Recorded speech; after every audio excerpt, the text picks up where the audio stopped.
morning, everybody. It is Friday. This is episode 10 of Lowry at Home. We're inside today. It's a little bit chillier out there. It's going to warm up again, don't worry. On today's show, we've got two things. It's Friday, so we've got our Q&As. We have a question that was sent in that Mr. Brett is going to answer about the red-tailed hawk. And then it's all birds today because today is the return of the bird nerd. That's right, he is back. Hold on to your seats. We're starting off with Mr. Brett answering a viewer question. Go ahead, Brett.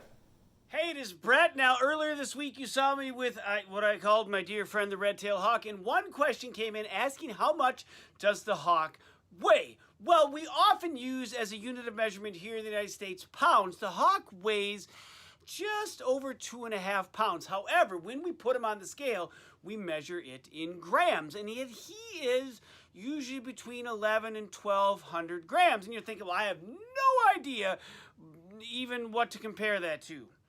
Let's take the apple. An average apple is close to 100 grams. So if our hawk weighs 1,200 grams, he weighs as much as about 12 apples. So if you happen to have 12 apples in your house, get a bag, toss them in, and you can see for yourself just how much the red-tailed hawk weighs. Thanks for the question.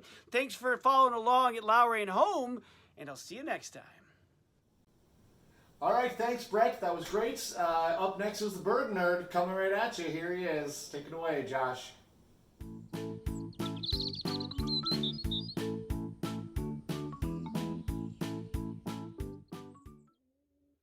Welcome to What I Heard from the Bird Nerd. I'm your host, Josh Sweet from the Lowry Nature Center. Spring migration is now in full swing, with many species being seen and heard for the first time this year at the Nature Center. Birds that are currently migrating through include American woodcocks, eastern bluebirds, and sandhill cranes. Kirk, can we please get a photo of each of these species?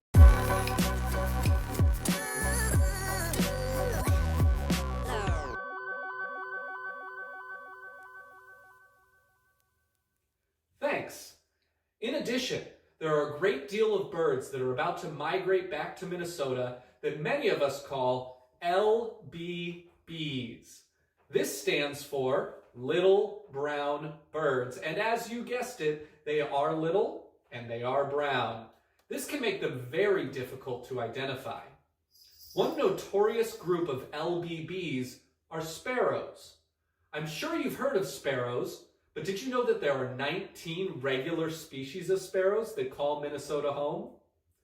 There are a few tricks to identifying these sparrows, and lots of times their name will give you a hint. Some sparrows are named for their habitat, including savanna sparrows and swamp sparrows. Kirk, photos please.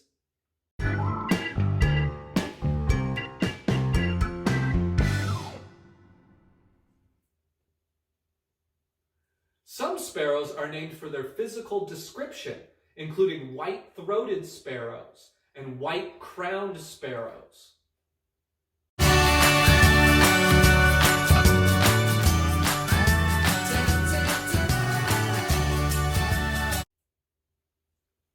Others are easier to identify by their songs than by looking at them, just like our swans from last week. Many of the most common sparrows have very distinct sounds that help us to tell the difference. This is a song sparrow. Notice the varying notes in the melodic song.